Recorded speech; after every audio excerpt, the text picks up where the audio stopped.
অন্যের দরজা ভাঙতে যাইয়া নিজের দরজা ক্র্যাক না হয়, এটাই কিন্তু হয়েছে। বার দরজা করা নাড়তে গেছেন, ততবার ইন্টার মিলান আইসা আপনার দরজা একেবারে ভাঙে দিছে। আসসালামু আলাইকুম, আশা করি সবাই ভালো আছেন।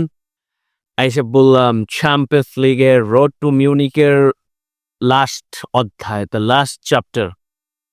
কি মনে হয় কে কারা যাবে চ্যাম্পিয়ন্স লিগের 2 ফাইনালিস্ট?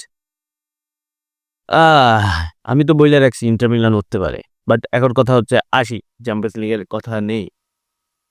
প্রথমেই বলি, first match inter Milan versus Barcelona. তো ইন্টার মিলানের মাঠে সান সিরোতে খেলা।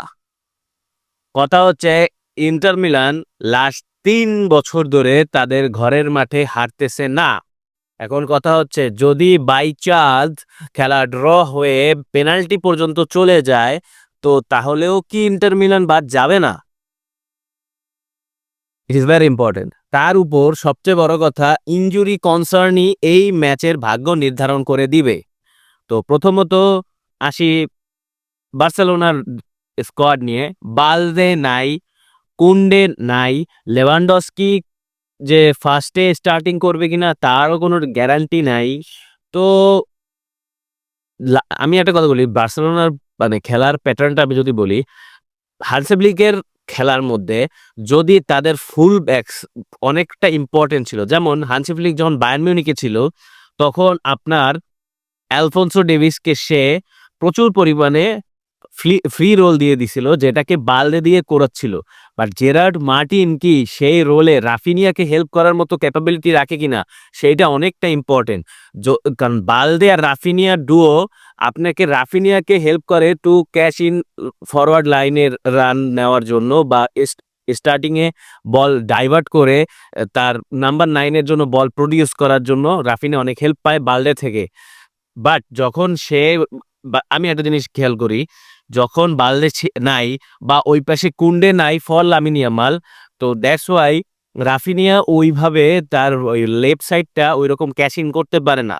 তো কথা হচ্ছে, যদি বল ইন্টার মিলান তো বল রাইখা খেলা ট্রাই করে, মানে বল মানে তারা দিবে না, তারা ডিফেন্সিভ স্টার্টিং এ লাইন আপ করে কাউন্টার অ্যাটাক বেসটা খেলা ট্রাই করে।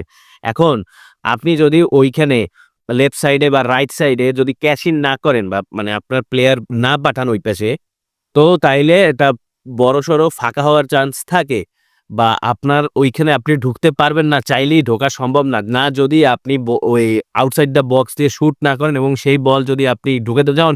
রাফি নিয়ে যে শটটা করছে online outside of the box, ওই রকম শট নিতে হবে যদি আপনি গোল পাইতে চান, যেটা লামিন ইয়ামালও করছে। বাট আপনি সচরাচর যেই গোলটা ফেরান টরেস করছিল সেকেন্ড গোলটা, ওই রকম সচরাচর এত জায়গা আপনি এত ফ্রি রোল পাবেন না ইন্টার মিলানের ম্যাচে।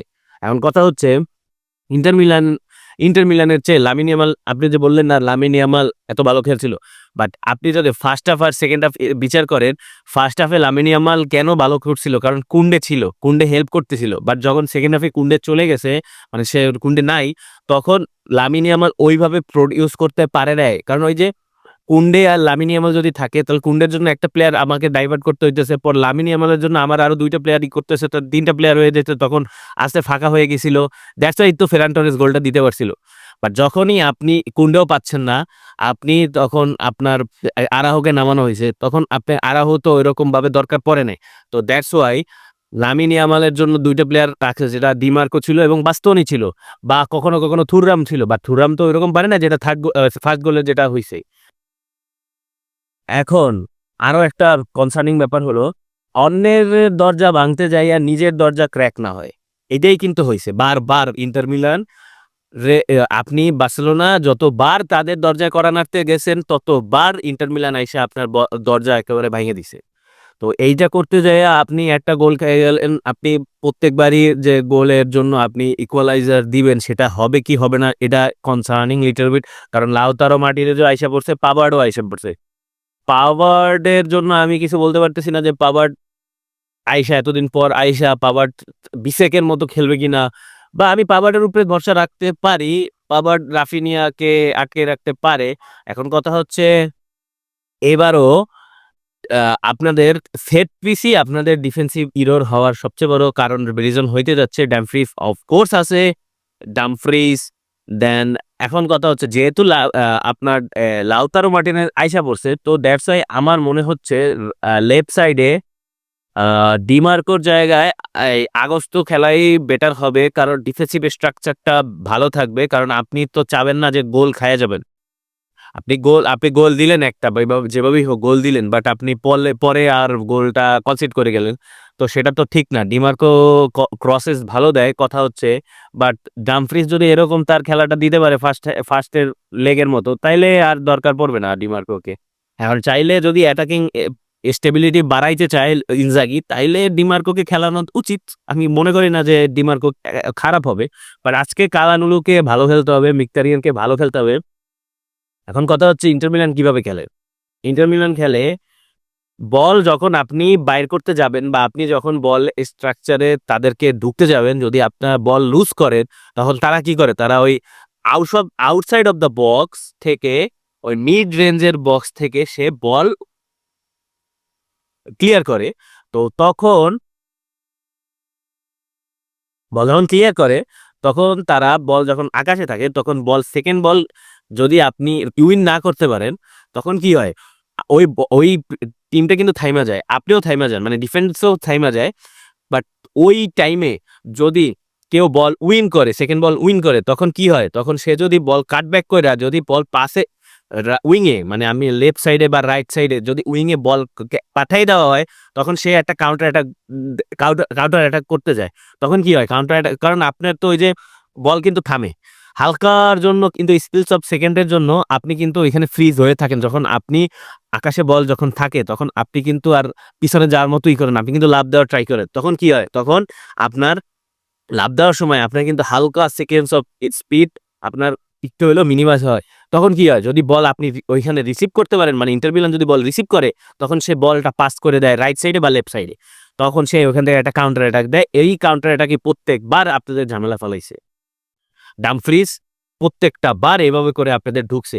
এখন যদি ডামফ্রিজ এখন ওই পাশে থাকবে জেরার্ড মার্টিন যদি ঠিক মতো না খেলতে পারে, হ্যাঁ আপনাদের রিয়াল বায়োদিয়াদের সাথে জেরার্ড মার্টিন ভালো খেলছে এবং man of the match performance দিয়েছে বাট কথা হচ্ছে রিয়াল বায়োদিয়াদ আর ইন্টার মিলান আপনি ম্যাচ করতে পারবেন না।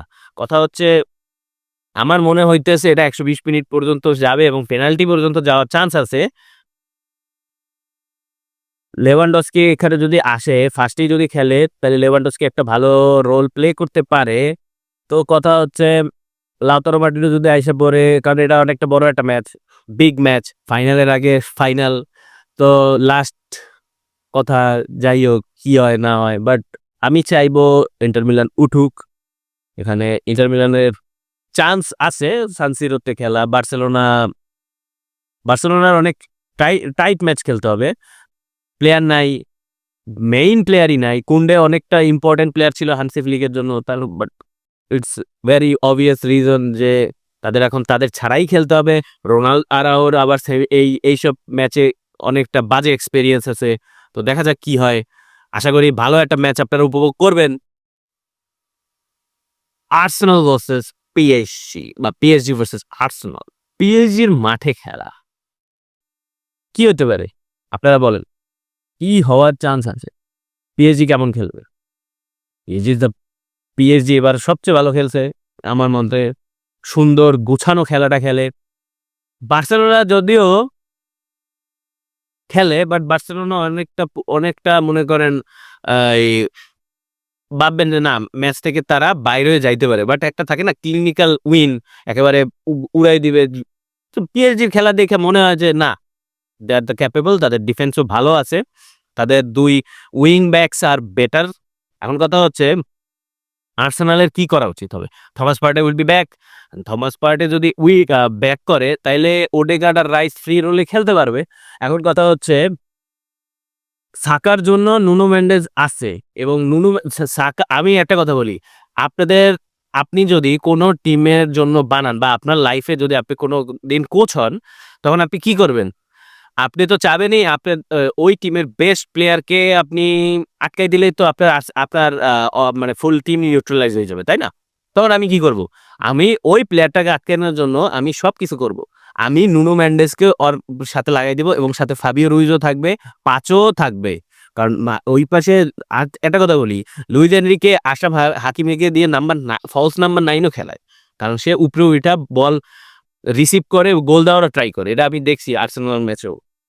তাইলে রাইট সাইডে কিন্তু ফাঁকা হয়ে যায়।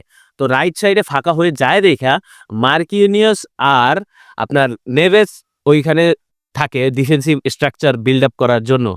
তাহলে পাঁচও, মার্কিনিয়স, এপাশে নেভেস আর এই পাশে আপনার নুনো মেন্ডেস। তো মাঝখানে কি থাকে? ভিটিনিয়া থাকে, যে কিনা বল ডিস্ট্রিবিউট করে to the wingers Doue, Dembele and Kvaratskhelia. এখন কথা হচ্ছে অনেক সময় দেখবেন কাভারসখেলিয়া ডুও লেফট সাইডে খেলে, তখন কি হয়? রাইট সাইডে আশরাফ হাকিমিকে দিয়ে খেলা হয় এবং ডেম্বেলেও অনেক সময় রাইট সাইডে খেলে। তো এখন বলবেন ভাই এই মাঝখানে তো ফাঁকা হয়ে থাকে, তখন কি হয়? তখন মাঝখানে ফাঁকা হয়ে গেলে অনেক সময় ডুও ওই মাঝখানে চলে যায়। আপনি বুঝবেনই না পিএসজির কে খেলে কোন জায়গায়। একসময় দেখবেন কাভারসখেলিয়া রাইট সাইডে খেলে, একসময় দেখবেন ডুও রাইট সাইডে খেলে, লেফট সাইডে খেলে। তারপরে আশরাফ হাকিমি ফলস নাম্বার 9 খেলে, ডেম্বেলে নাম্বার 9 এ হঠাৎ করে আপনি আইসা শুট করে দিবে। তো আপনি প্রেডিক্টই করতে পারবেন না যে আর্সেনাল পিএসজি কি খেলে। এখন কথা হচ্ছে আর্সেনাল কি খেলে। আর্সেনাল যেহেতু আজকে থমাস পার্টি আইসা করতেছে, থমাস পার্টি যেহেতু আসতেছে, তাইলে আপনাদের মেরিনো নাম্বার 9 খেলবে। এখন কথা হচ্ছে গ্যাব্রিয়েল মার্টিনেলি কেমন খেলতে পারে? সাকা আপনার জন্য বল উইন করবে এবং বল শুট করবে, এটা জানা কথা। বাট কথা হচ্ছে আপনি গ্যাব্রিয়েল মার্টিনেলির জন্য আপনি মার্কিনিউস কি জরুরি না? আপনার কি করবেন? আপনি আশরাফ হাকিমিকে ট্রাই করবেন যে না আশরাফ হাকিমি তুই প্লিজ ডিফেন্সিভ স্ট্রাকচারটা বিল্ড আপ করতে হেল্প কর। বাট আমার মনে হয় না আপনার নেভেস যদি পারে মার্টিনেলিকে আটকে রাখতে, তাহলে I don't think so Achraf হাকিমিকে ডিফেন্সিভ স্ট্রাকচার বিল্ড আপ করতে হেল্প করা লাগবে। সে উপরে উঠে যাবে। এখন কথা হচ্ছে আর পিএসজি কি ফুল ফ্লোয়িং ফুটবলটা খেলবে, নাকি একটা গোল বের করে দেন সে ডিফেন্সিভ স্ট্রাকচারটা বিল্ড আপ করতে হেল্প করবে? তো এইটা ডিপেন্ড করতেছে লুইস এনরিকের উপর, লুইস এনরিকে কি করবে। বাট আর্সেনালের সবচেয়ে বড় কথা হচ্ছে আর্সেনাল যদি ম্যাচে মানে আসতে চায়, তো তাদেরকে এই সেট পিসেই গোল দেওয়ার ট্রাই করতে হবে, যেটা আপনি সেকেন্ড হাফে ফার্স্ট লেগের সেকেন্ড হাফে করার ট্রাই করছেন। এখন যদি না হয় সেটা আলাদা বিষয়। বাট আমার মন বলতেছে এটা ড্র হওয়ার চান্সেস বেশি। তো দেখা যাক কি হয়। আর্সেনাল ভার্সেস পিএসজির মাঠে খেলা, তো ড্র হওয়ার চান্স বেশি। খুবই একটা স্ট্রাকচার বিল্ড আপ করতে পারে। তো লাস্ট চান্স ফর দেম কি হইতে পারে? চ্যাম্পিয়ন্স লিগের লাস্ট চ্যাপ্টার, ফাইনালের আগে, রোড টু মিউনিকের আগের লাস্ট চ্যাপ্টার। এখন দেখা যাক কি হয়। আশা করি সবাই ভালো খেলবে এবং আমাদেরকে রাত জাগার একটা উপলক্ষ সেট করে দিবে যে না, রাত জাগাটা আমাদের জন্য বেস্ট হইছে। তো আসি, দেখা হবে পরের ভিডিওতে।